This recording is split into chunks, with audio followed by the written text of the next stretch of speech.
Bueno, buenas noches a todas y todos y a quienes ven el programa Alternativas en vivo y a quienes lo verán en diferido. Mi nombre es Isaac Zamora Araya, voy a estar acompañándoles en la conducción del programa y sobre realidad internacional. Hoy vamos a hablar eh, sobre China y Estados Unidos, la guerra arancelaria en un nuevo orden multipolar.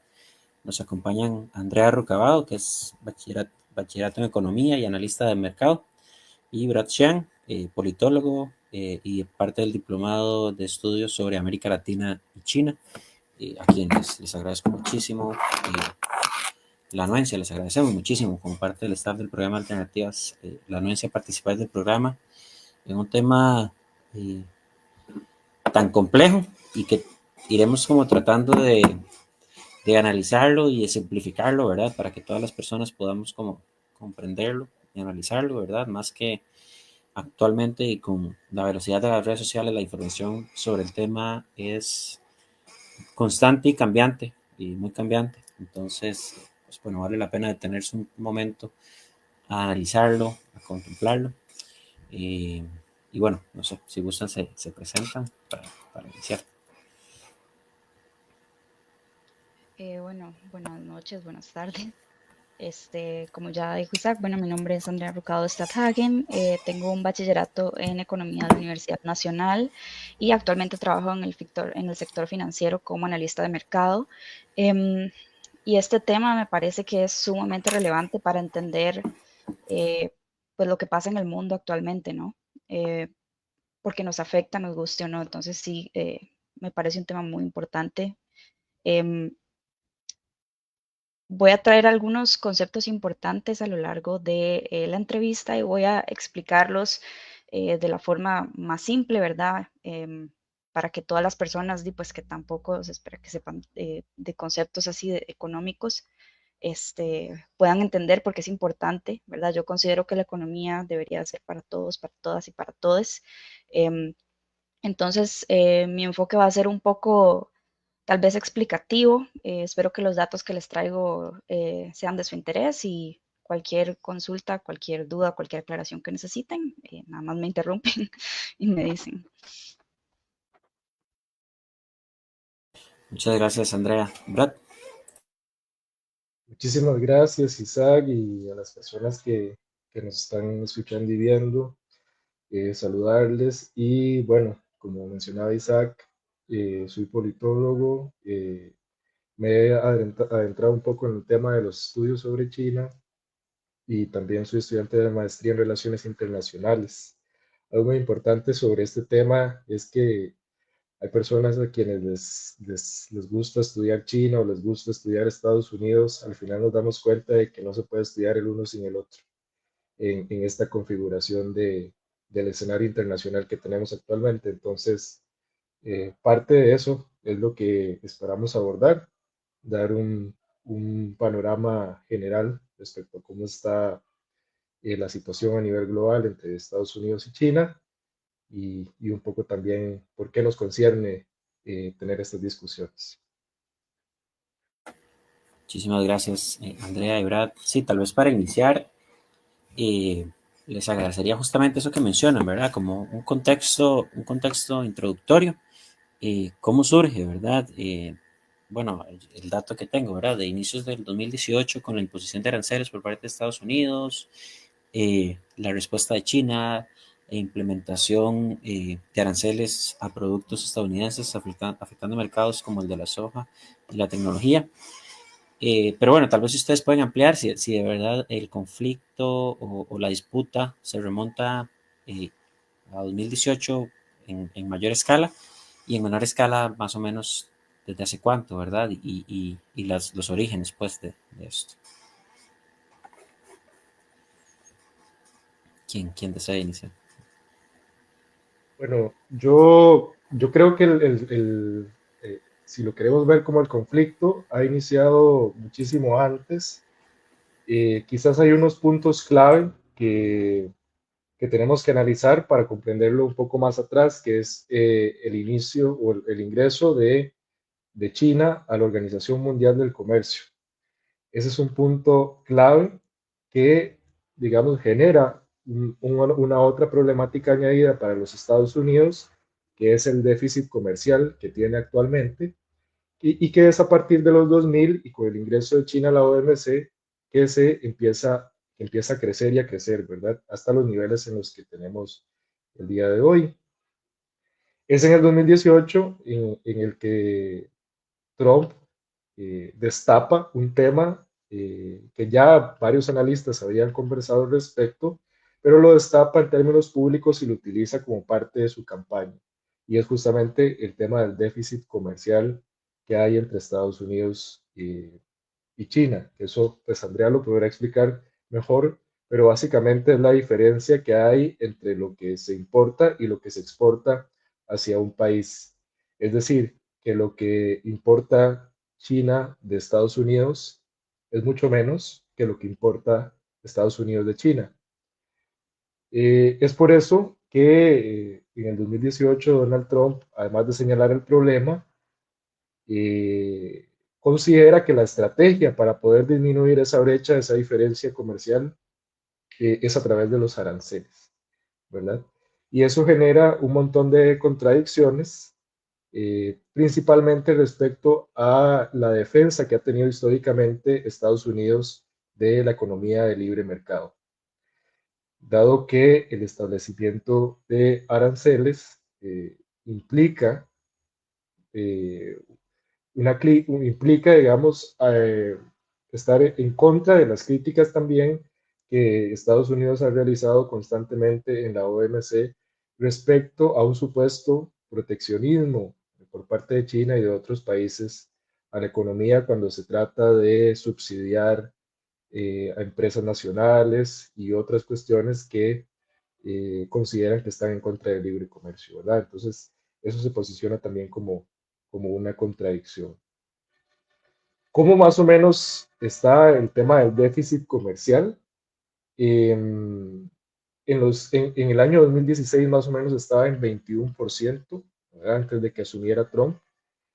Y para el 2023-24 ya había bajado a un 13%. Es decir, al final de cuentas, las medidas arancelarias han tenido eh, un impacto significativo.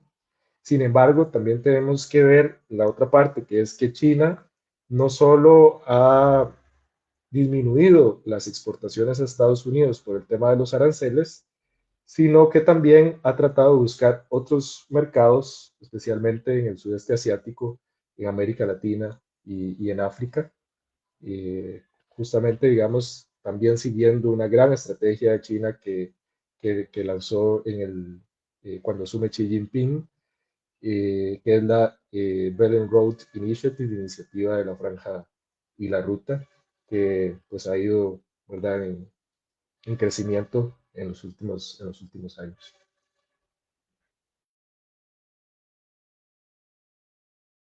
Gracias, Brad. Andrea.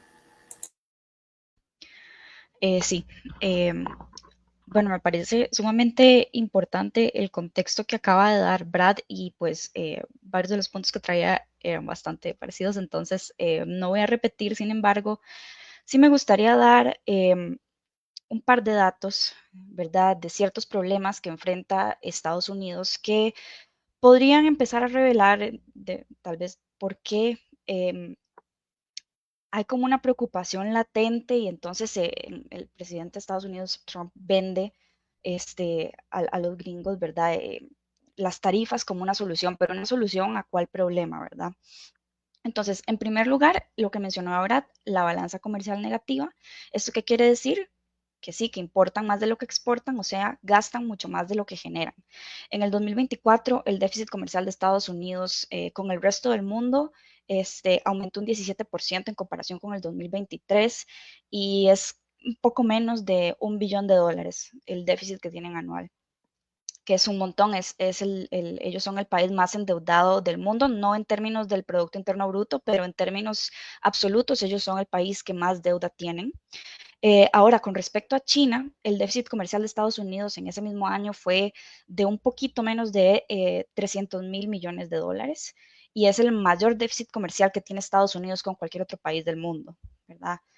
Ahora, hablando de deuda, Estados Unidos tiene una deuda en porcentaje del PIB del 7%, ¿verdad? Tal vez en comparación con Costa Rica no parezca tanto, pero es muy significativa, es una deuda sumamente alta. Em, Ahora bien, ellos tienen muy poco ahorro, son un país, a ver, si, evidentemente si tienen una deuda muy elevada, es un país que ahorra poco, ¿verdad? Em, pero en términos absolutos, no solamente el gobierno, sino que las personas, el ahorro privado también es muy bajo. Sobre todo si lo comparamos con el ahorro de China, que más bien tiene problemas para que la gente gaste su dinero y entonces tiene presiones deflacionarias en lugar de presiones inflacionarias, ¿verdad? Entonces, ¿qué quiere decir esto? Tienen poco ahorro, eso quiere decir que tienen poco para invertir tienen que pedir prestado. Em, Esto quiere decir que tienen que seguir emitiendo deuda para consumir, para mantener su nivel de consumo. Esto significa más inflación, que significa un sacrificio de la riqueza futura. ¿Por qué? Porque cuando el dinero baja de valor, ¿verdad? Eso es la inflación. Cuando el dólar, el colón, cualquier moneda tiene menos poder adquisitivo, puede comprar menos cosas con la misma cantidad de dólares o colones o cualquier moneda. Entonces está sacrificando la cantidad que puedes comprar en el futuro y esto se traduce en poco crecimiento económico, ¿verdad? Entonces, esa es una radiografía bastante breve y yo diría que no muy completa, pero por cuestiones de tiempo, pues es tal vez lo que es importante es señalar de por qué a Trump le preocupa la balanza comercial, ¿verdad? Se resume en estamos gastando más de lo que producimos o de lo que generamos y entonces hay que tomar cartas en el asunto, por decirlo así. Entonces, esto es tal vez como le llaman los gringos, el crux of the matter, ¿verdad? El, el, el origen, por decirlo de otra forma. Muchas gracias a ambos. Y tal vez para consultarles, ¿verdad? También un poco desde el desconocimiento en la materia, digamos, porque, vamos a ver, esta escalada empezó en la primera administración de Trump, sí, mal no les entiendo, ¿verdad? Ahora hay una segunda escalada, tal vez con aún más fuerza en la segunda administración de Trump. ¿Qué pasó en el tema arancelario en la administración Biden? ¿Cómo, si hubo una desescalada o más bien fue como que no era como noticia el tema, pero que igual había esa tensión? ¿Cómo se manejó en la administración Biden el tema, por ejemplo? Sí, A ver, bueno, perdón, adelante. sí, perdón, en el 2018 Trump lo que hizo fue acusar a China de incumplir ciertos tratados y ciertas leyes de la OMC. Algunas cosas eran ciertas, otras no voy a meterme tanto en detalle en eso porque eso es un aspecto más jurídico que económico, ¿verdad? Pero eran tarifas en un principio de 25%, luego de 10%, después 7%, y empezaron generalizadas y después fueron reduciéndose a medida que continuaron las negociaciones en sectores específicos. Ahora, la administración de Biden eh, mantuvo el 60% de todos los aranceles que puso Trump en el 2018. Y eso yo pienso que es eh, pues es algo bastante revelador en cuanto al consenso que existe entre demócratas y republicanos de que hay que contener a China, ¿verdad? Que esto es precisamente por parte del título de la sesión de hoy, ¿no? Que es un mundo cada vez más multipolar y entonces ellos están tratando de salvar, digamos, lo que puedan de su imperio. Dale, ¿verdad? Perdón que te interrumpí antes. Ay, no, tranquila. Sí, efectivamente, la expectativa que se tenía con la administración de Biden era que se arreglara la tensión comercial que había entre China y Estados Unidos. Como mencionaba Andrea, esto no sucede, se mantienen los aranceles y se agregan aranceles a otro tipo de importaciones, como es el carro de los vehículos eléctricos y los paneles solares, que digamos son dos elementos productivos para China en los cuales se ha vuelto cada vez más relevante a nivel internacional. Y también entra un tema súper importante que es el tema de los semiconductores, que justamente son componentes esenciales para la producción de estos productos que les mencioné anteriormente y que entran a jugar dentro de esta de esta escalada de dames y diretes de aranceles, ¿verdad? Porque básicamente lo que vemos durante el avance del 2018 hasta la fecha es que las cosas se han hecho de a pocos, ¿verdad? Se han hecho de a pocos, se han puesto impuestos a productos específicos, se responde por principio de reciprocidad y demás. Y otro elemento que aparece en la administración de Joe Biden es el tema del mercado de las tierras raras, especialmente porque se considera que China, ¿verdad?, tiene un acceso muy exclusivo al tema de las tierras raras y el litio, y eso se ha venido reforzando también, por ejemplo, con las relaciones que se han fortalecido con América Latina, países de Sudamérica principalmente. Gracias, Brad. Y justo hacia ahí iba como la siguiente consulta y tal vez el siguiente bloque que pueden ampliar todo lo que gusten, ¿verdad? Por la importancia, cómo este conflicto que podría decir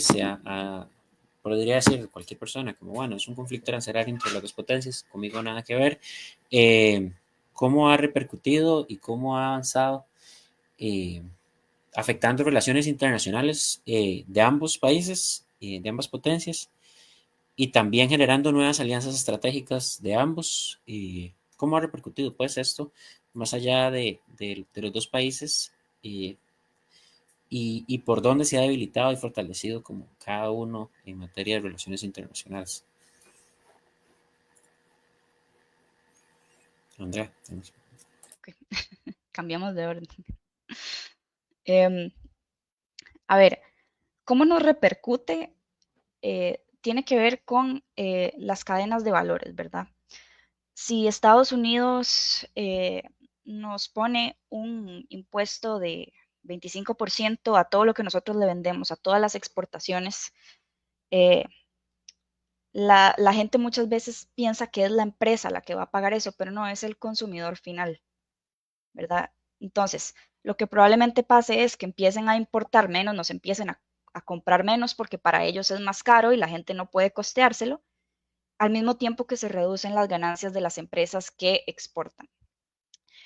Yo siempre que converso de este tema trato de recalcar que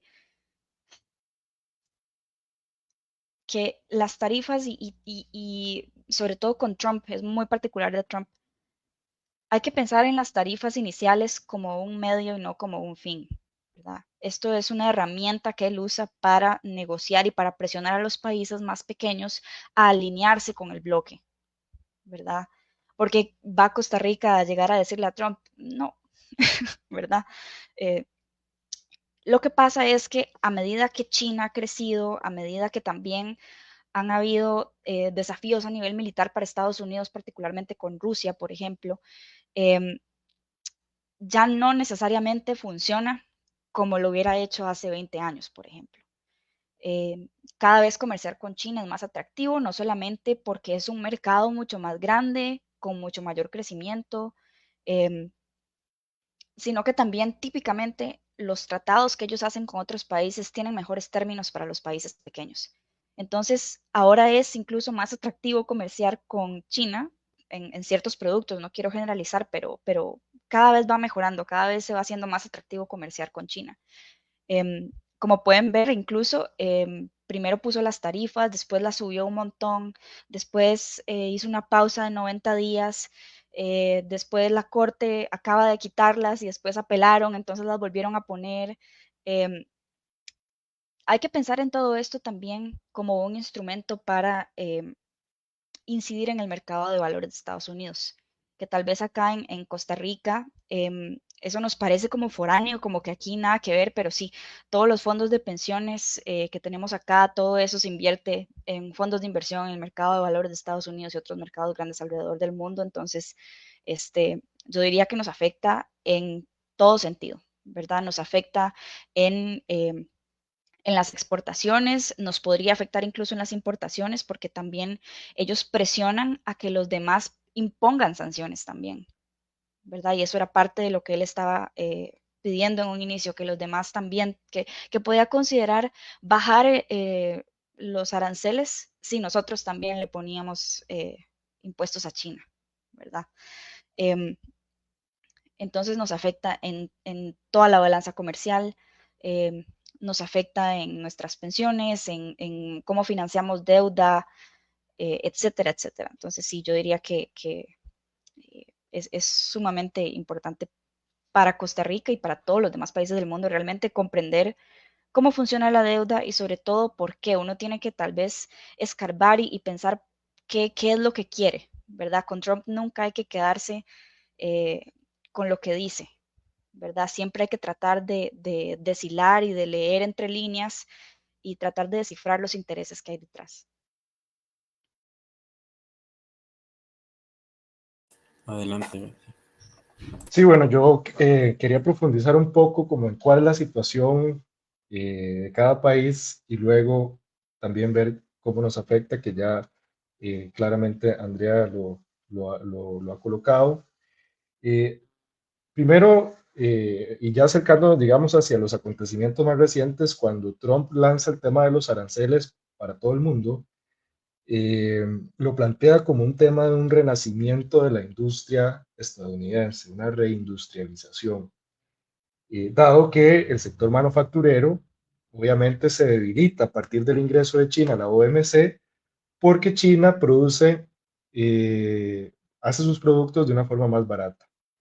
Y eso lo que hizo fue reconfigurar de alguna forma la economía estadounidense, que ya no se preocupaba tanto por producir, sino por generar a través de las cadenas de valor eh, otro tipo de sistemas, de un sistema económico que utilizaba estas materias primas baratas para generar otro tipo de actividades económicas.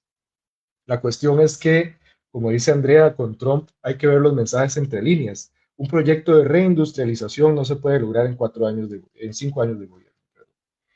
A China le tomó 75 años reindustrializarse y hasta hoy podemos decir que están viendo los frutos de esa reindustrialización, que por supuesto le ha permitido quedarse firme ante esta guerra comercial, ¿verdad? Cuando Donald Trump anuncia que va a subir los aranceles hasta el 145%, China le responde que lo puede asumir con su mercado interno. Porque ¿cuál es la principal causa de este déficit comercial que hay entre Estados Unidos y China? Es el modelo económico que tienen, el modelo de Estado, ¿verdad? Como mencionaba Andrea al inicio, no solo se trata del tema del ahorro, que además ya China tiene mucho más que Estados Unidos, sino también el tema del consumo, ¿verdad? Estados Unidos consume muchísimo más por su sistema económico, por lo tanto importa más, mientras que China tiene unas dinámicas y una lógica de consumo distinta y además los productos que importa de Estados Unidos son productos no esenciales, son productos con valor agregado eh, y son productos sobre los cuales puede prescindir, ¿verdad? En términos de la competencia que ha generado el proceso de industrialización chino, en el cual, pues, por ejemplo, la empresa BYD, que compite directamente con Tesla, y otros relacionados con celulares y demás, que son, digamos, un poco las importaciones que realiza principalmente China de Estados Unidos, además de la soja y el petróleo. Entonces, eso coloca a Estados Unidos en una posición bastante compleja y atrasada respecto a un proceso que varios analistas hace rato vienen hablando, que es el proceso de desglobalización. Proceso de desglobalización en el cual las empresas cada vez buscan estar menos interconectadas en las cadenas de valor, porque saben que cuando hay momentos de crisis, todo se viene abajo en las recesiones, ¿verdad? Entonces, lo que están buscando es fortalecer el sector manufacturero, fortalecer la independencia en las cadenas de valor, y eso lo ha hecho muchísimo mejor China porque es algo que ya viene haciendo desde hace mucho tiempo. Y es algo que Estados Unidos no puede lograr en 5 años, por lo que eso nos dice que, como puntualizaba bien Andrea, se trata de un instrumento de negociación para hacer que otros países den concesiones sobre ciertos temas y Estados Unidos les baja los aranceles. Por ejemplo, en Costa Rica, el ministro de Comercio va a negociar sobre los aranceles y es muy probable que una de las condiciones que gire en torno a esas negociaciones para que nos bajen los aranceles sea el tema del 5G y otros, ¿verdad? También, como decía Andrea, la imposición de aranceles a China en otros productos. Y al final de cuentas, quienes terminan viéndose afectadas son las empresas nacionales y el consumidor directo. Sin embargo, creo que es una oportunidad para América Latina en particular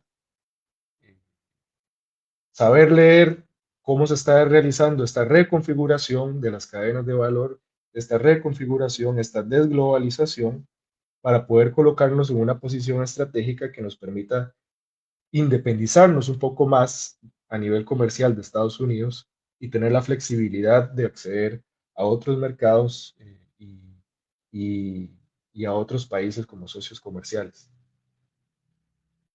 Eh, a mí me gustaría, perdón, agregar a lo que dijo Brad sobre la parte de reindustrializar a los Estados Unidos. Aquí hay varios puntos importantes. El primero de ellos es que Estados Unidos está muy cerca de lo que en economía se llama el pleno empleo, ¿verdad? El pleno empleo es lo que todo país quisiera tener, ¿verdad? Que es, y cambia de país en país, pero es básicamente tener una pequeña porción de la fuerza laboral que está desempleada, que es como desempleo estructural o friccional, ¿verdad? Que son las personas que están cambiando de empleo, pero el punto es que es como un equilibrio casi perfecto entre demanda y oferta, ¿verdad? Em, Estados Unidos no tiene la cantidad de gente necesaria para llenar digamos, tener ese proceso de reindustrialización que quiere Trump, en primer lugar.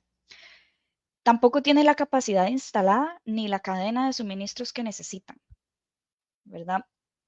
Estaba leyendo un día de estos que el 60% de la población estadounidense tiene un nivel de lectura eh, igual al de los niños de sexto grado, una cosa así.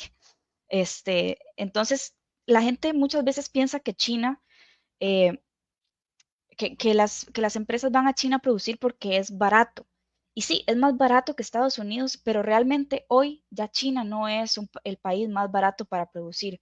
Por eso es que ahora están haciendo las partes más altas de la cadena de valor en China y los ensamblajes los hacen en India, en Vietnam, etcétera, etcétera.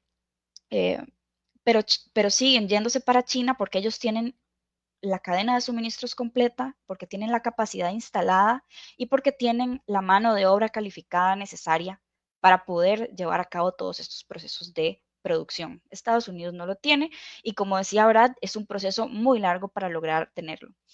Otro punto importante de recalcar en tanto a la reindustrialización es tal vez no es un ángulo comercial, es un ángulo militar también.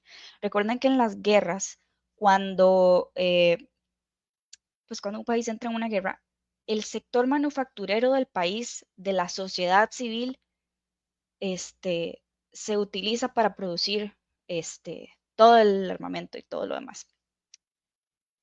Entonces, Estados Unidos hoy, si por ejemplo les toca y hay una guerra, asumiendo que no sea nuclear, etcétera, si hay una guerra, ellos no tienen capacidad instalada para construir más buques, para construir más armamento, tampoco tienen, como mencionaba Brad, las tierras raras ni el uranio enriquecido que les vende Rusia. Em, entonces la tendrían muy complicada. Para que se den una idea de la capacidad instalada de producción industrial que tiene Estados Unidos versus China, en el 2024, la cantidad de barcos comerciales que construyó China versus Estados Unidos. Estados Unidos construyó 5, China construyó un poquito menos de 1,000.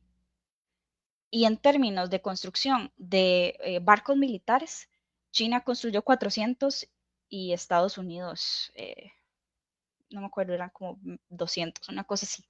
Entonces, en términos de crecimiento industrial y militar también es un peligro y yo sé que esto a veces no se conecta tanto con la guerra arancelaria, pero todos estos son intereses geopolíticos, geoeconómicos y geofinancieros que todos van de la mano, ¿verdad?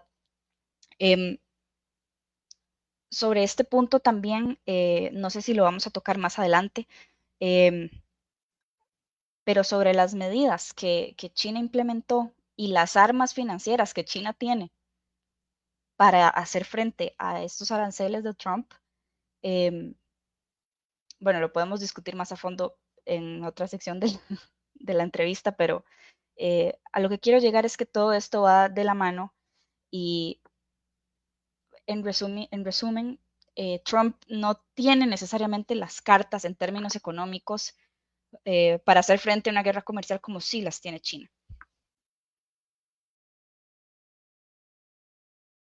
Gracias, Andrea.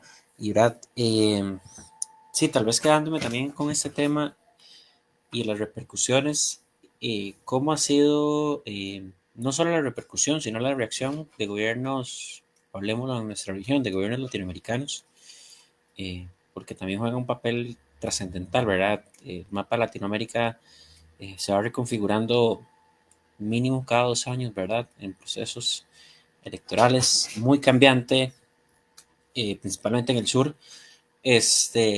¿Cuál ha sido como la reacción eh, de los gobiernos latinoamericanos?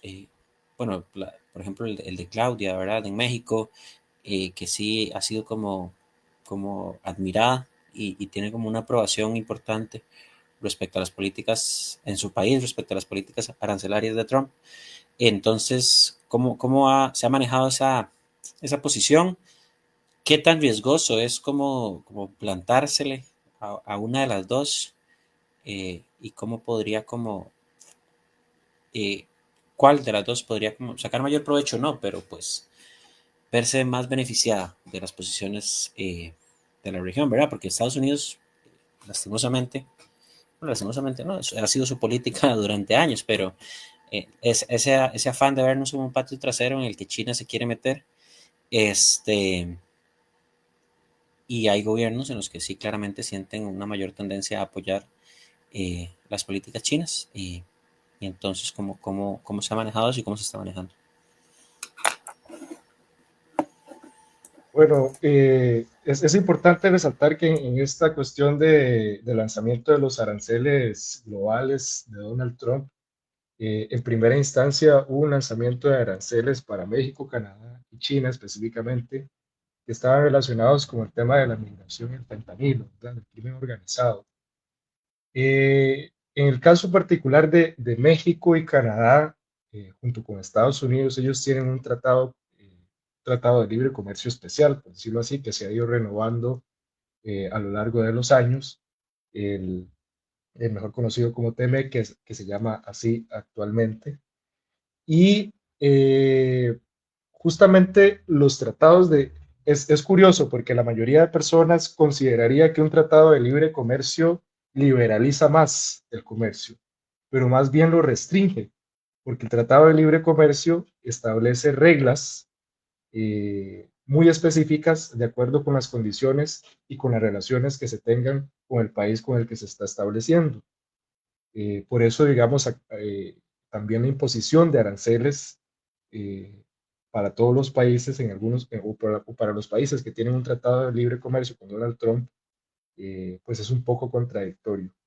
Al final de cuentas, y aterrizando, digamos, en lo que concluyó estos aranceles, como ya mencionó Andrea anteriormente, la Corte Internacional de Comercio de Estados Unidos eh, dijo que, ¿verdad?, no estaba dentro de las potestades de Donald Trump utilizar esta medida arancelaria por el fondo en que la quería utilizar y utilizando la ley de comercio y la ley de emergencia económica internacional, sino que eso era parte ¿verdad? Del Congreso, más bien una potestad del Congreso. Entonces México y Canadá logran negociar una pausa de los aranceles, luego de que China y Estados Unidos llegan a un tope en el que Estados Unidos le pone el 150% de aranceles, 145% de aranceles y China le pone a Estados Unidos el 125%, se acuerda una tregua de 90 días que empezó más o menos a mediados de mayo. ¿Y qué otros gobiernos se han manifestado? Hay una cosa muy curiosa, que es que en América Latina, por ejemplo, países a los que Estados Unidos siempre ha considerado como un peligro para la seguridad nacional, como Venezuela o en otros continentes como Irán, tuvieron tuvieron el arancel mínimo, el 10%, el 15%. Yo creo que Venezuela tuvo el 15%, Irán tuvo el 10%, pero en general los países del Mercosur tuvieron el arancel mínimo, que es del 10%. Pero países que se supone históricamente han sido aliados de Estados Unidos, como Europa, bueno, la Unión Europea, Japón, Taiwán, recibieron aranceles altísimos, incluso de más del 40%. Lo que también deja de lado por completo el discurso de seguridad nacional que normalmente es utilizado para sustentar este tipo de acciones, y lo que deja más en evidencia que lo que se quiere hacer es una estrategia de instrumentalizar la política de aranceles como un mecanismo de negociación para hacer que los países efectivamente empiecen a concesionar. Trump ha dicho en todo momento que ha estado abierto a negociar el tema de los aranceles, que ha estado abierto a reducir los niveles de aranceles en algunos casos. En América Latina no han tenido mayores reacciones, eh, además de el caso que señalas de México en particular. Brasil, o sea, han habido manifestaciones de los líderes y obviamente están en negociaciones para la reducción de los aranceles. Pero al final de cuentas, pues Trump tiene 10 días, o tenía 10 días para quitar los aranceles. Como realizaron una apelación, eso va a tomar muchísimo más tiempo, y durante todo ese tiempo que se tome la resolución de ese conflicto, ya se están cobrando los aranceles del 10% en la mayoría de los países de América Latina. Entonces, bueno, cayéndose el discurso de seguridad nacional como una medida, esto nos lleva otra vez a la cuestión de la lógica amigo-enemigo, ¿verdad? Que además queda muy difusa en este caso, pero que sigue fortaleciendo la figura de populismo del Trump, ¿verdad? Que Trump, al final de cuentas, es considerado en Estados Unidos como el florecimiento del populismo, al menos en ese país. Eh, y surgen otras cuestiones también, por ejemplo, aliados históricos de Estados Unidos, como lo son Japón y Corea del Sur, eh, ven en esta situación una cuestión de traición y empiezan a volver a ver a China, ¿verdad? Ocurre una reunión ministerial hace unos meses, en marzo, que no había sucedido hace 5 años con China, ¿verdad? China, Japón y Corea del Sur se reúnen para hablar sobre cuestiones económicas. Y esto, por supuesto, ¿verdad? Que deja todavía en peores condiciones a Estados Unidos en términos de sus aliados, porque básicamente lo que ha hecho es eso, ¿verdad? A sus principales aliados darle la espalda.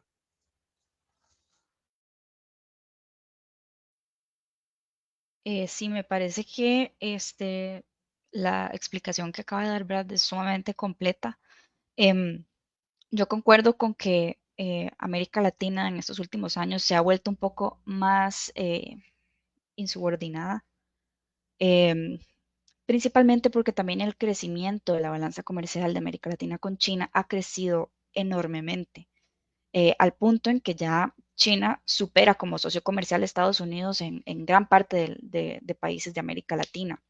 Em, Esto va también de la mano con el crecimiento de los BRICS y que ya, digamos, hay un poco menos de confianza con la estabilidad del régimen estadounidense, y entonces, pues los gobiernos que son un poco más, más soberanos, pues empiezan también a ver otras oportunidades, y como les mencioné antes, Estados Unidos hoy no tiene necesariamente las herramientas para hacer frente em, a una guerra comercial muy prolongada y muy rajatabla, ¿verdad?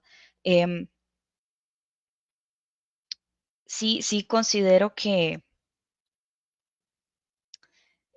Por ejemplo, para el caso de Costa Rica, como mencioné ahora, hoy sí somos un país sumamente subordinado a lo que Estados Unidos dice y para que vean un poco, para recalcar el punto de que los aranceles son em, un método de negociación, una palanca de negociación, Costa Rica,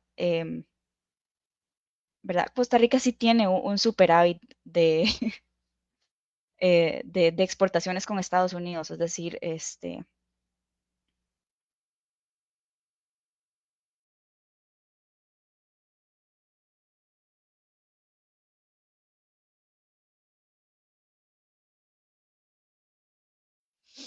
disculpen, es que estaba estornudando. Eh, Perdón. Em, pero sí, Adelante. ese era el punto que quería hacer. Ok, ok. Muchísimas gracias, Andrea. Eh, Justo con esto que cerraba Andrea de la relación específicamente de Costa Rica, les iba a preguntar eso. Bueno, ya lo han comentado un poco, pero ¿cómo impacta directamente en los consumidores, en el precio de los consumidores? Eh, ¿cómo, ¿Cómo está alterando las cadenas de suministro, digamos, en el caso de Costa Rica?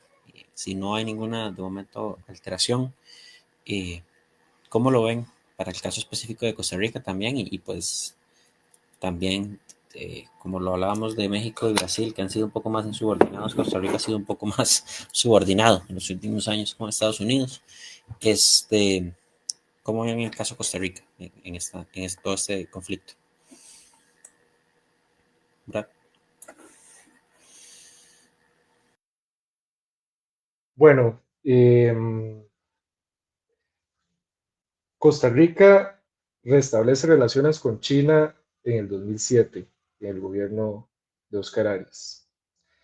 Eso en su momento, bueno, al ser un país pequeño, ¿verdad? No se creía que eso tuviera, digamos, algún impacto en términos comerciales en la región, pero lo que sí dio cabida fue a que otros países empezaran a romper relaciones con Taiwán y establecieran relaciones con China.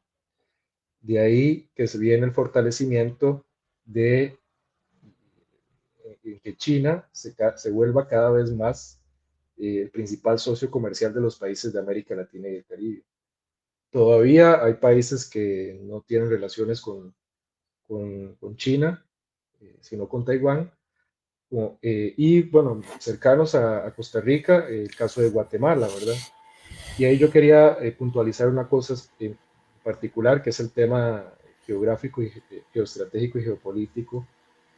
Para la región centroamericana y para México es muchísimo más complicado eh, desalinearse e independizarse de la economía estadounidense que, por ejemplo, para los países del Mercosur. No solo en términos pragmáticos, sino también en términos discursivos. Y eso lo hemos estado viendo muy recientemente con el tema del 5G. En el tema del 5G, por ejemplo, hay un impacto directo al excluir a las empresas chinas en el consumidor, ¿verdad? Algunos análisis lo que dicen es que va a subir hasta el 40%, digamos, el precio de los servicios de Internet si no tomamos a las empresas chinas. Y esto es por lo que ya hemos dicho anteriormente, ¿verdad? Los productos y servicios chinos son mucho más baratos. Y quizás hay un discurso detrás de que los productos chinos son más baratos porque son más malos o porque la mano de obra es más barata, pero ahí también influye una cosa muy importante que ha sido un recurso estratégico de China, que es el tema que antes mencionaba Andrea de la inflación. Eh, y un tema monetario principalmente, y es que China ha logrado mantener su moneda un poco más devaluada que el dólar, justamente para ser más competitivo en términos comerciales. Entonces, como les decía, el impacto directo va a ser en, en las empresas que dependen de las importaciones chinas a nivel nacional y en los consumidores que vamos a ver muy rápidamente un aumento en los precios de ciertos productos y de ciertos servicios. Y no solo, no solo por las importaciones chinas, sino también por incluso el efecto que está teniendo esto en la economía estadounidense.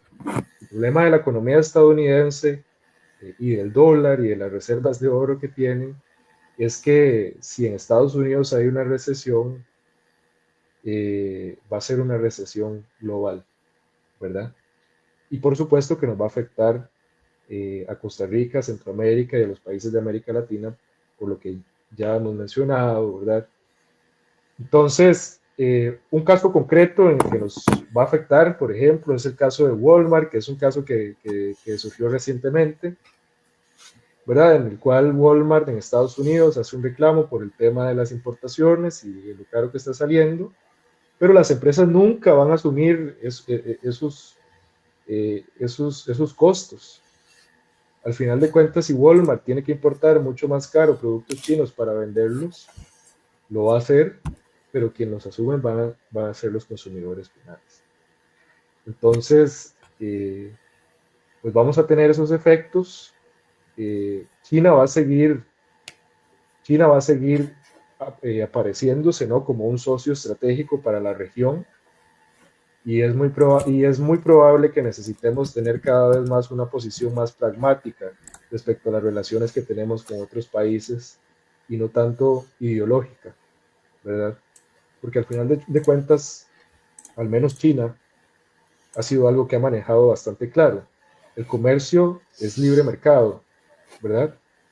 Eh, los asuntos internos, pues son asuntos internos, esos son principios del derecho internacional. Y los países cada vez están teniendo más esa flexibilidad de negociar con otros países independientemente de la afinidad ideológica.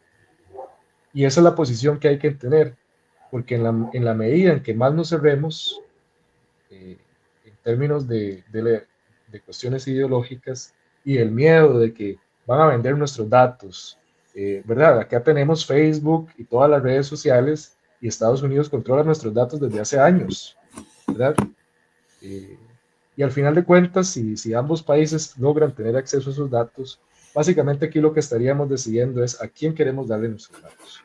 Pero ese discurso de la privacidad, por ejemplo, ¿verdad? No tiene mucho sentido en la discusión. Entonces, yo creo que por ahí, digamos, pueden ser un poco los efectos que tendríamos a nivel nacional.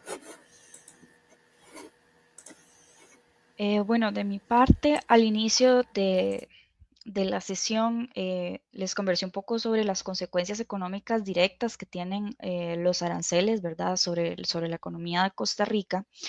Y me parece que Brad tocó la mayoría de los puntos importantes.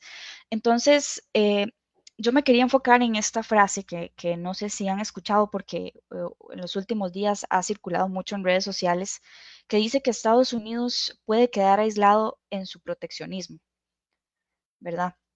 eh, a cómo está Costa Rica manejando su política económica exterior, corremos el peligro de quedar aislados con ellos. Y viendo un poco hacia el futuro, considero que estamos como país alineándonos con un bloque que va en decadencia y alejándonos del bloque que va en ascendencia. ¿Verdad? Eh, China tiene un ahorro del 22% del Producto Interno Bruto, mientras que Estados Unidos está en déficit. China crece a más del 5% anual, mientras que Estados Unidos cada vez crece menos. De hecho, China es la economía más grande con el Producto Interno Bruto por paridad de compra, que es básicamente otra medida del Producto Interno Bruto que es un poco más exacta. De hecho, ya el Producto Interno Bruto nominal o real se usa muy poco porque toma en cuenta cuánta cantidad de bienes uno puede comprar por moneda, ¿verdad? En Estados Unidos puede que sea una economía enorme, pero realmente, ¿qué puede consumir uno viviendo en Estados Unidos? ¿Qué tan fácil es acceder a la vivienda, a la salud, al transporte, y a todos los bienes básicos, ¿verdad?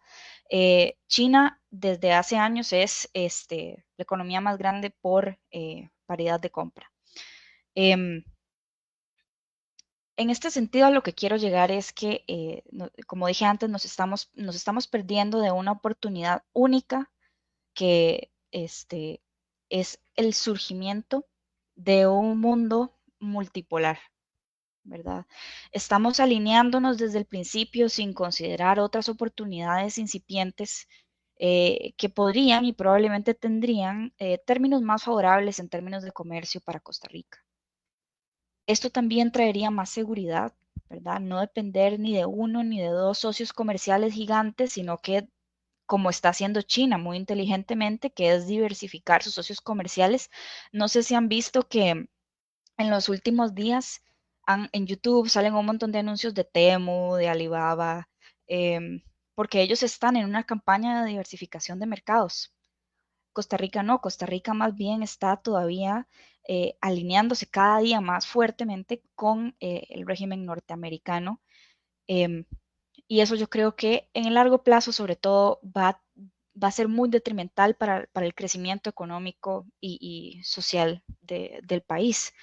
Em, También me gustaría recalcar con un poquito más de detalle, tal vez, lo que mencionaba antes de que Estados Unidos no tiene las armas para enfrentar una guerra comercial. ¿Y eso por qué afecta a Costa Rica?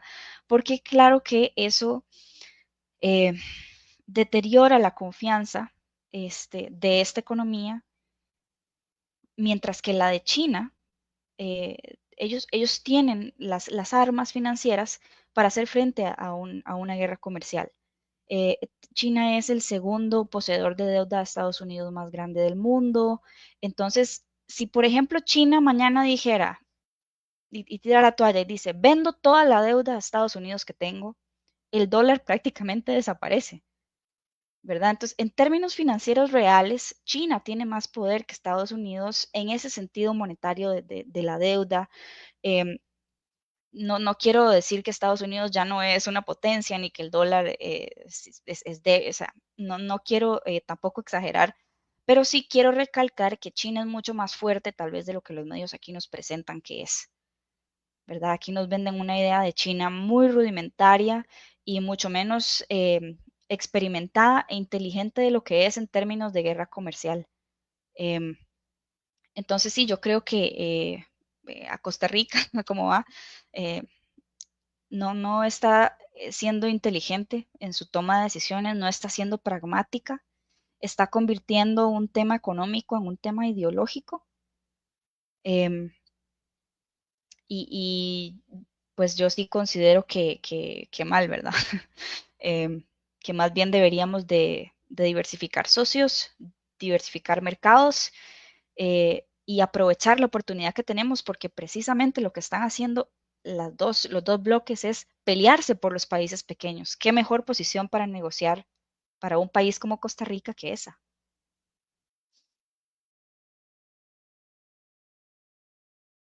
De acuerdo. Muchísimas gracias a ambos. Nos llegó una pregunta al chat que lo voy a pasar a comentar, la verdad. Dice, ante esta situación de conflicto arancelario entre dos potencias, ¿cómo ven la posibilidad de potenciar en el país estrategias como el nearshoring o el erróneamente llamado friendshoring? Gracias y excelente iniciativa. Saludos al profesor Luis Ángel Salazar Oces. Bueno, tal vez ustedes lo manejan bien, pero bueno, para la audiencia que nos escucha, ¿verdad? Y explicar un poco, el nearshoring se refiere a la ubicación de operaciones comerciales a países geográficamente cercanos a la sede de la empresa. Y el friendshoring, como dice el comentario, realmente implica la creación de cadenas de suministro enfocadas en países aliados política y económicamente. Entonces, pues les dejo por ahí la pregunta por si quieren contestarle. Bueno, muchísimas gracias por la pregunta. Y yo creo que aquí podemos entrar ya un poco en el debate sobre la reconfiguración mundial, ¿verdad? La nueva reconfiguración mundial, porque justamente las estrategias de nearshoring y friendshoring tienen una lógica que se apega un poco más a la lógica de la Guerra Fría, ¿verdad? En la cual existían bloques de aliados sobre la base de una cuestión ideológica que al final se trasladaba hacia las cuestiones más pragmáticas como el comercio. Entonces, la diferencia que tenemos de la configuración del orden mundial de la Guerra Fría al de la actualidad es que los conflictos ya no se centran en la conquista del espacio del espacio natural, de la tierra, del aire, ¿verdad? Sino que estamos hablando de la conquista del ciberespacio, ¿verdad? Dicen algunos autores como Yang Shuetong, un autor en estudios internacionales chino muy destacado. De ahí que venga el término de guerra comercial, ¿verdad? Porque se trata de esta conquista del ciberespacio que para nosotros es menos palpable al estar acostumbrados a conflictos, ¿verdad? Como las guerras, que igual todavía las tenemos. Entonces, eh, la estrategia que sí ha utilizado China se acerca un poco más al friendshoring, digamos, que al nearshoring, porque al fin, pero ha sabido utilizarlo a través de algunos discursos, por ejemplo, el ascenso pacífico, y además que China en sus discursos se posiciona como un país en vías de desarrollo, ¿verdad? Evidentemente, ¿verdad? Nos puede parecer absurdo este discurso, sin embargo, digamos, el fundamento está relacionado con algunas cuestiones relacionadas con la salida de la pobreza de un montón de personas, una visión que tienen de, del modelo de vida que tienen, que lo que dicen es que aspiran a tener, a que todas las personas tengan una vida modestamente acomodada, pero también responde a un discurso que ha estado en los debates en las últimas décadas, que es el discurso del sur global, ¿verdad? Que eso me parece que sí se acerca más al friendshoring. El discurso del sur global lo que ha logrado es unificar a varias regiones, principalmente a varias regiones y a varias potencias medias eh, en los países. Y eso lo vemos concretamente, como mencionaban ya, en los BRICS, ¿verdad? Y los países que conforman BRICS. En esa lógica, sin embargo, y es uno de los temas en los que yo he estado trabajando, es realmente Centroamérica o los países de Centroamérica se sienten parte del sur global, ¿verdad?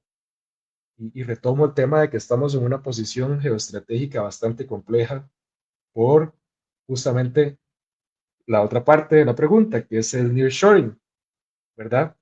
Que ha sido una estrategia de Estados Unidos para poder generar una mayor interdependencia y también para poder tener mayores herramientas para doblegarnos en momentos específicos en que lo requiera. Entonces, más o menos por ahí va la situación. Si en todo caso, no considero que esas sean las pautas de negociación que deben tener los países hoy día, sino que deben ser un poco más desde la perspectiva realista de defender los intereses nacionales de acuerdo al proyecto nación que se tenga. Por eso vemos países como la India que pueden negociar con China y Rusia y a la vez negocian con Estados Unidos. De hecho, el mismo Trump ha dicho que el primer ministro de India es uno de sus grandes amigos. Es ese tipo de flexibilidad y pragmatismo eh, que ha tenido más China, ¿verdad? Por ejemplo, sabiendo que el comercio, el libre comercio es un medio para alcanzar el proyecto político que tienen y así lo tenemos que ver, ¿verdad? Porque la lógica sí del friendshoring, nearshoring tiene otra lógica un poco más ideológica también, más de un elemento, de una herramienta de cohesión de las potencias grandes sobre los países subdesarrollados. Bueno, yo concuerdo con lo que acaba de comentar Brad. Em, Pienso que el aprovechamiento que le podríamos dar a esta guerra arancelaria entre dos potencias, este, digamos que yo la alinearía un poco más por ver qué términos comerciales se hacen entre cada país y el nearshoring, pues realmente ya se da, o sea, nosotros, como mencionó Brad, estamos bajo esa cobija, digamos, de Estados Unidos, de términos de control e intercambio económico. Em, Tal vez podría servir para potenciar más lazos entre los países centroamericanos en términos de nearshoring, em, pero realmente no tengo mucho más que agregar a lo que acaba decir Brad. Muchas gracias a ambos. En términos de medidas de presión, tal vez quería consultarles por las más recientes y la relación, ¿verdad? Con la guerra arancelaria, ¿verdad? Por ejemplo, estaba leyendo ahora una noticia de que, bueno, toda la disputa que tiene además Trump con la Universidad de Harvard y su programa de estudiantes extranjeros, ¿verdad? La ha trasladado específicamente también con estudiantes procedentes de China, y la ha intensificado, ¿verdad? Entonces, si nos pueden comentar tal vez un poco de estas medidas de presión que ha ejercido especialmente el gobierno de Trump alrededor del tema, ¿verdad? No es directamente el tema arancelario, pero son medidas de presión al gobierno chino y a sus políticas, ¿verdad? Entonces, si pueden tal vez como ampliarnos y ubicarnos más en ese aspecto. Bueno, no sé si vieron, pero justo después de que salió esa noticia, eh, hubo un comunicado de varias embajadas chinas en América Latina y en otros países que la universidad, no me acuerdo cuál universidad china, estaría encantada de acoger a los estudiantes que fueron expulsados de Harvard para ir a estudiar lo que quisieran en China, ¿verdad? Entonces yo, honestamente, yo considero que eso no es realmente una medida de presión, es más una estrategia mediática para desviar sobre otras cosas, no es relevante en términos de la magnitud que tiene una guerra comercial arancelaria que diga que los estudiantes, que Harvard ya no puede dar visas, por ejemplo, ¿verdad? Ya por sí les quitó el contrato que tenían de subsidios, porque Harvard recibe muchos subsidios del gobierno.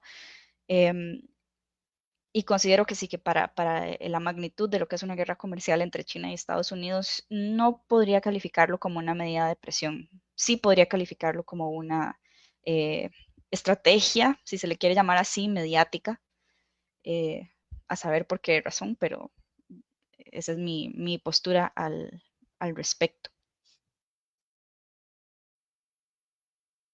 Sí, yo coincido completamente con Andrea y quisiera tocar un punto respecto a esto, que es, siempre ha habido una estrategia mediática en torno al tema de la migración. Y voy a volver al tema del pleno empleo que tocó Andrea anteriormente, porque es un tema muy interesante, que es justamente eso. ¿Qué pasa cuando los países tienen pleno empleo? El valor del trabajo se evalúa, ¿verdad? Y básicamente las empresas se pelean por los empleados. Por lo tanto, digamos, si la intención de Estados Unidos es reindustrializarse y fortalecer el sector manufacturero, no lo puede hacer, no lo puede hacer sin sin una masa crítica de trabajadores que tengan un costo menor. Y lamentablemente esas personas han sido las personas migrantes. Estados Unidos ha realizado una estrategia mediática que los posiciona en contra de la migración. Esto, digamos, bajo la lógica del populismo, ¿verdad? Y la necesidad de generar esta cuestión de amigo-enemigo. Pero en términos concretos, Estados Unidos nunca ha dejado de recibir migración, ni nunca ha dejado de necesitarla. Eh, A diferencia de Canadá, por ejemplo, que expresamente invita a las personas migrantes a ir a trabajar a Canadá, eh, Estados Unidos lo requiere de la misma forma, pero discursivamente lo posiciona en contra. Pero también, eh, como es una medida tan baja, ¿verdad? Me parece que también posiciona de mejor manera a China, que sí tiene, a diferencia de Estados Unidos, un proyecto diplomático en varias áreas, no solo en lo comercial. O sea, la profesionalización diplomática de China es superior a la de Estados Unidos y por eso se dice que China tiene relaciones multinivel y multidimensionales. Multidimensionales porque aborda temáticas como la diplomacia académica, que vendría siendo este tema de las becas. Ahorita China está ofreciendo becas a todos los países con los que tiene relaciones y no, para que vayan a estudiar, pero sobre todo está en un proceso de diplomacia cultural muy grande, por los cuales otros países ya pasaron, como Japón, en los cuales llevan funcionarios públicos de los países que trabajan en puestos influyentes a nivel interior, para que conozcan el país, para que vean cuál ha sido su modelo de desarrollo y para darles, ¿verdad?, un folleto con la discursiva que han mantenido, como parte de esta diplomacia. Entonces, esto que hace Trump, una medida muy baja, pero también mediática, que lo que busca es fortalecer la discursiva antimigrante, pero también la discursiva de que se está combatiendo en contra de China.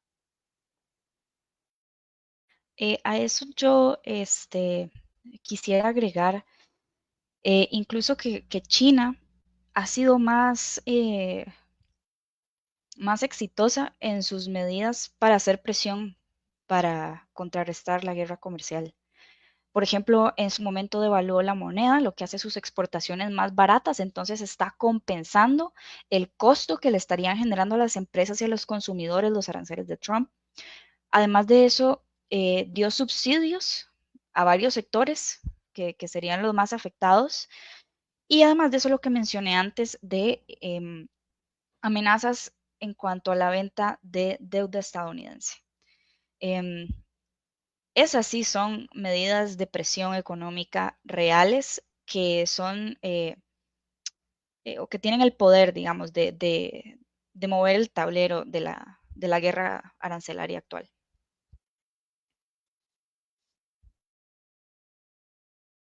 De acuerdo, muchísimas gracias a ambos. Tal vez ya vimos como el contexto más antiguo. Hemos estado hablando también sobre la situación actual, eh, las estrategias, como mencionaba Andrea, no mecanismos de presión, pero sí estrategias fallidas principalmente, para llevar esto a otro nivel.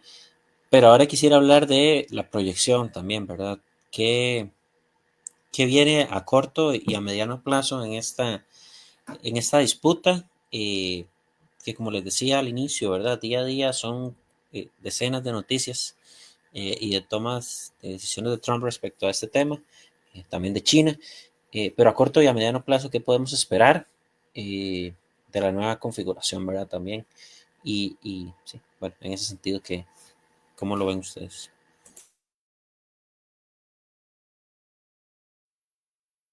Sí, bueno, a corto plazo, pues vamos a tener que esperar a que la Corte de Comercio Internacional de Estados Unidos resuelva la temática.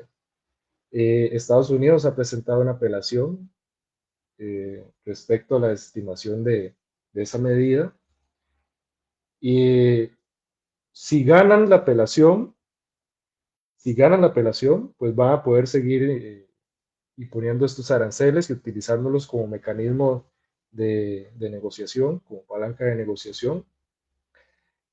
Si no, lo único que les va a beneficiar es el tiempo en que transcurra, eh, este proceso administrativo, porque durante todo este tiempo están cobrando los aranceles que han colocado, ¿verdad? Eh, y vamos a seguir durante todo el gobierno de Trump, creo, recibiendo este tipo de medidas que a la vez son como medidas fantasma, ¿verdad? Medidas meramente discursivas, con contenido, pero, pero consciente, ¿verdad? Consciente de que no tienen contenido. Es decir, yo no jamás podría imaginar que el gobierno de Donald Trump y sus asesores no esperaran que la Corte hiciera esto, ¿verdad? Entonces, creo que vamos a seguir esperando esto, pero a mediano y largo plazo, ya hemos tratado de tocar estos puntos. La reconfiguración internacional está cambiando. eh, el discurso que se maneja actualmente es el de la multipolaridad. Es claro, están surgiendo polos medios, ¿verdad? En esta lógica de polos, ¿verdad? De Joseph Nye, pero Lo cierto es que sigue habiendo una gran diferencia entre China y Estados Unidos respecto a esos otros polos que están surgiendo. La diferencia es que nadie quiere aceptarla. Digamos, a China no le sirve aceptar que hay una gran superioridad respecto, o sea, que tal vez estamos en una bipolaridad, pero con otras características distintas a las de la Guerra Fría, porque su discurso ha sido el del ascenso pacífico, el de país en vías de desarrollo, el del país del sur global, y a Estados Unidos tampoco le serviría aceptar que todavía existe una configuración bipolar porque tendría que aceptar que China es un igual o incluso que lo está superando. Y las potencias intermedias obviamente se benefician del discurso de la multipolaridad, porque eso les posiciona en términos discursivos a nivel internacional, les posiciona como socios comerciales, les posiciona con una mayor interdependencia para defenderse, para comerciar, ¿verdad? Pero lo cierto es que si lo medimos en términos concretos, por ejemplo, hay un dato del Atlantic Council que mide la influencia global del poder de los países y hay una clara diferencia entre China y Estados Unidos y el nivel de influencia que tienen a nivel global. Eh, y también hay una clara diferencia de cómo se ha cambiado el tablero desde la Guerra Fría hasta hoy.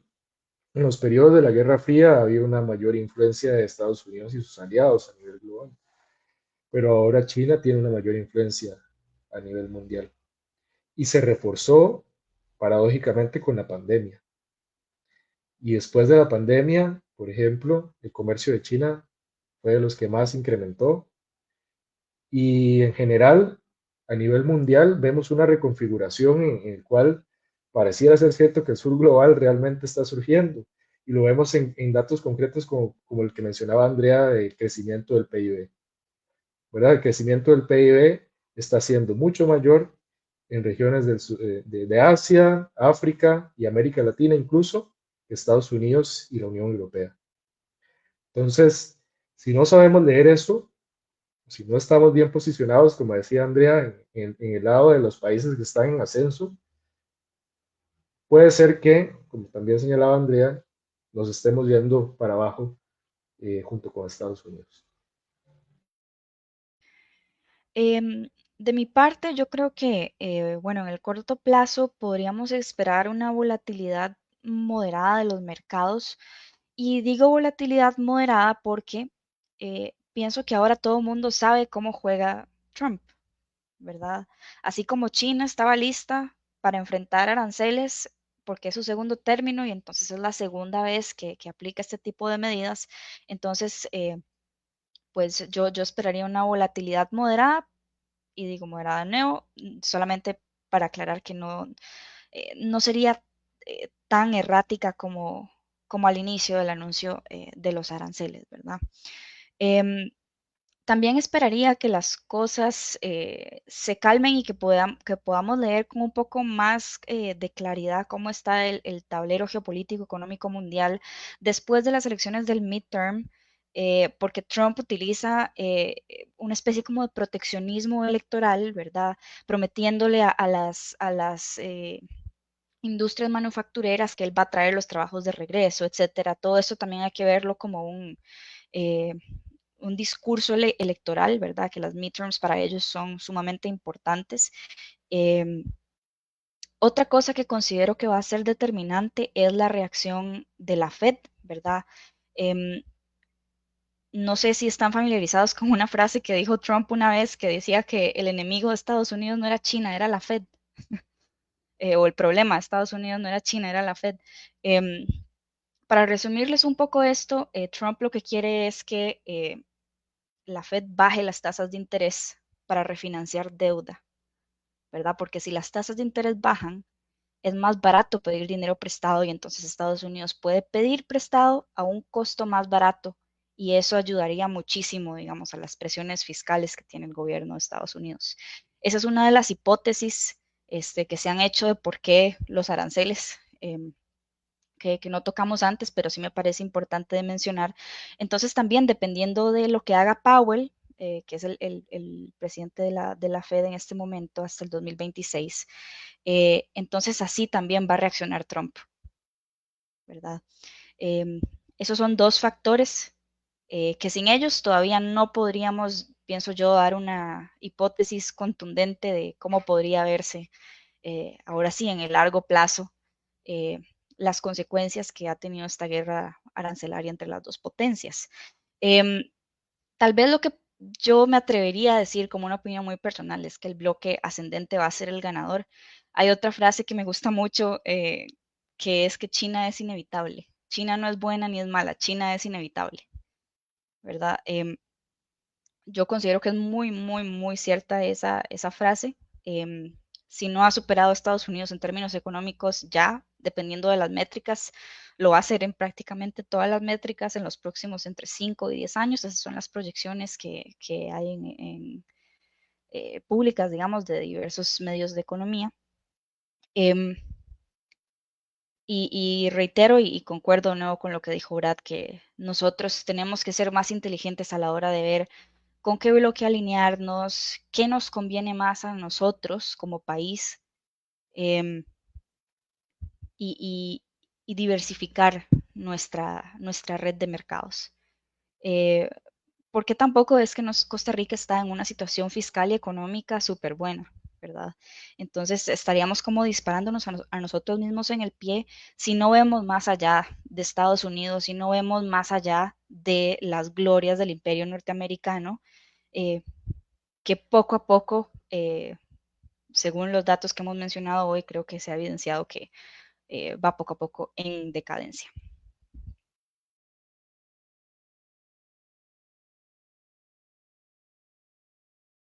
Estás Estaba muteado, Brad. silenciada. Sí.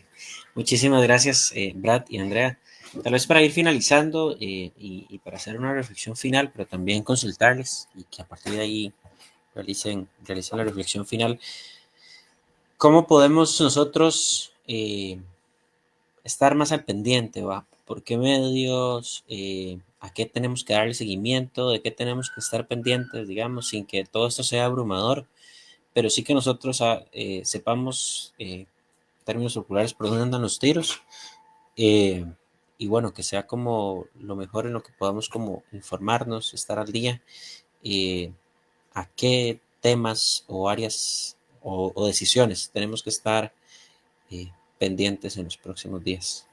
Bueno, ya Brad, por ejemplo, mencionaba el tema de los fallos, ¿verdad? Vos el tema de la Fed, pero más allá de eso y tal vez también un poco a nivel regional y local, de qué tenemos que estar pendientes. Bueno, como mencionaba al inicio, es casi imposible estudiar alguno de los dos países sin que tengan relación, pero hay algo muy importante que tenemos que tener en cuenta, y es que, por ejemplo, si queremos estudiar China, es muy importante que lo hagamos a través de las categorías y los conceptos chinos, desde la visión oriental, ¿verdad? Y a Estados Unidos seguirlo tratando desde nuestra visión occidental, ¿verdad? Cometemos el error normalmente de catalogar en las categorías de estudios y de análisis occidentales a los fenómenos que están sucediendo, y eso a veces nos queda corto para poder entender un poco cuáles son las lógicas, y solemos entonces verlas con ojos de negatividad, de desconfianza y demás, porque al final de cuentas eso es lo que quieren generar los medios occidentales respecto a eso. Y sabemos que principalmente los medios estadounidenses, que sabemos que los medios estadounidenses no son medios parciales, sino que tienen una clara definición política, no solo a nivel interno, sino también de apoyo, digamos, a los Estados Unidos y en general a las políticas de Occidente. Entonces, para mí es importante que las personas que tengan interés en estudiar estos temas puedan diversificar los medios de comunicación y que tengan ambos contrastes. Estudien los medios chinos que también están disponibles en español y los medios estadounidenses, y a partir de eso generar un propio criterio. Los medios latinoamericanos también tienen posiciones diversas, de acuerdo también del país y del modelo político y económico que tengan. Y, y eso también es importante estudiarlo, pero sepamos que a nivel nacional los medios de comunicación que informan sobre esos temas también tienen un sesgo. Entonces sí es importante tener una visión eh, más completa de la situación. Y también considerar el hecho de que al final de cuentas, en este nuevo escenario internacional en el que cada vez hay nuevos actores, ya no son solo los estados, ¿verdad? También son las empresas, también son los movimientos sociales, también son los activismos, también, ¿verdad? ONGs, demás, además de la arquitectura institucional tradicional de Naciones Unidas. Entonces, al final de cuentas, tenemos que ir armando nuestro propio criterio de varios lugares y de varios actores, ¿verdad? Para poder tener un panorama más general de la situación. Bueno, de mi parte, yo recomendaría tratar de estudiar em, no solamente China, sino también India, Rusia, porque todo es parte del tablero geopolítico y del el tablero económico a nivel mundial, em, porque China tampoco es que es independiente de todos los demás, ¿verdad? Tiene una economía sumamente interconectada con el resto del mundo y por ende para comprenderla también tenemos que comprender los otros países y sobre todo los más importantes como esos que acabo de mencionar, con los que hace comercio y tiene relaciones también diplomáticas y militares importantes. Em, para mantenerse informado, considero que las noticias nacionales en términos de lo que ocurre en el mundo tienen un claro corte ideológico, por eso es que también hoy creo que hemos tratado, Brad y yo, de tal vez sonar la campana del otro bando, ¿verdad? Para contrarrestar un poco hasta cierto punto ese bombardeo eh, de noticias que nos dan todos los días, como mencionabas vos, Isaac. Em, pero bueno, yo tal vez recomendaría algunos medios como el China Times, también leer RT. Todos estos sí son propaganda, pero hay que leer la propaganda de todos los bandos para poder después nosotros mismos intentar discernir qué es la realidad, ¿verdad? Pretender hoy que uno va a leer una noticia objetiva es sumamente difícil. Entonces, lo que podemos hacer es leer toda la propaganda y ver, ok, bueno, esto pareciera que es consistente con esto y por ende, entonces, ¿verdad? Un poco de pensamiento crítico y de deducción. Em, entonces, sí, leer el New York Times también, Bloomberg, todos los medios norteamericanos, también leer el China Times, RT. em, Recomiendo también explorar los canales informativos que tiene Telegram, que son muy buenos y los niveles de censura están a años luz de los de WhatsApp y de los de Facebook y los de Instagram, por si quieren encontrar noticias un poco más alternativas. Em, yo recomendaría que leyeran a Pepe Escobar, que es un politólogo brasileño que ahorita está en Rusia y toca todo lo relacionado con Ucrania, China, Israel, y tiene una visión sumamente pragmática, sumamente completa. De hecho, en medios norteamericanos ha sido rankeado como el politólogo número uno del mundo y tiene un canal en Telegram. También recomendaría que leyeran a Alfredo Jalife, que tiene un blog que se llama Radar Geopolítico, que es excelente. Él tiene un premio Nobel de la Paz y además de eso es médico, tiene una maestría en finanzas. Si quieren alguien que tal vez recopile mucha información, ese es un buen lugar. La base con Ana Finogenova, por los que la recuerdan, de ahí les va de RT, en su momento también es excelente. Em, Otro medio que a veces veo, a pesar de que no se alinea mucho tal vez con mis propias ideologías, es La Magia de la Bolsa, que es un programa de YouTube de un par de españoles de corte muy neoliberal, pero sin embargo hacen resúmenes de noticias bastante completos a mi criterio. Em, entonces, si pudiera dejarles algo de la sesión de hoy, es que traten de diversificar sus fuentes de información y no me refiero a diversificar leyendo al Wall Street Journal y al New York Times y a Amelia Herrera y a Delfino, ¿verdad? De verdad busquen. Incluso les recomendaría descargar navegadores como GoGoDoc, que tienen un algoritmo mucho más puro, tal vez entre comillas, que todos los tradicionales como Firefox, Google Chrome o Safari, para buscar noticias. Censura tiene mucho menos también. Entonces, yo creo que sí hay que hacer un esfuerzo eh, para mantenerse informado y escuchar ambas campanas, ¿verdad? De todos los bandos. Em, entonces, sí, eso creo que sería de mi parte. Em, no sé si queda alguna pregunta o algún comentario, algo que quisieran que Brad y yo profundizáramos más. Bueno, de momento, la última pregunta que llegó a la transmisión en Facebook fue de Ditamont, de alguna recomendación de medios, pero creo que ya Andrea nos indicó bastante, ¿verdad? Porque fue en medio de su intervención justamente que llegó la consulta. No sé si quieren añadir alguno, Brad. En temas de profundidad, yo creo que hemos logrado abarcar todo de manera sencilla, pero muy clara, en un tema tan denso.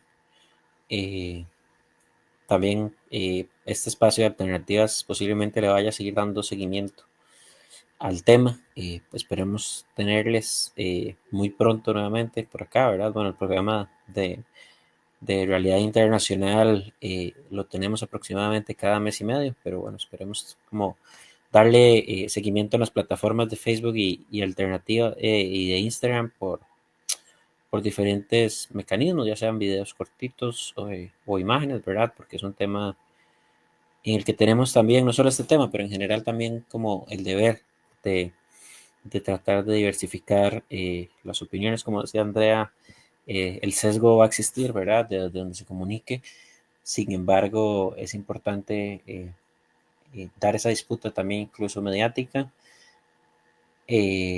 ante, sí, de a poco, ¿verdad? Porque somos incluso medios o espacios autogestionados sin ningún tipo de patrocinio o pauta. Sin embargo, eh, que gracias al apoyo de ustedes y a que lo comparten, pues hemos logrado crecer un poco, ¿verdad? Entonces, agradecerles a ambos muchísimo el espacio y, como repito, espero volverles como a tener en un programa, ya sea de alternativas internacionales o jóvenes, porque aparte de valorar que la juventud también esté formada en estos temas, que esté involucrada, que esté siendo parte activa de las discusiones, no solo nacionales, sino internacionales.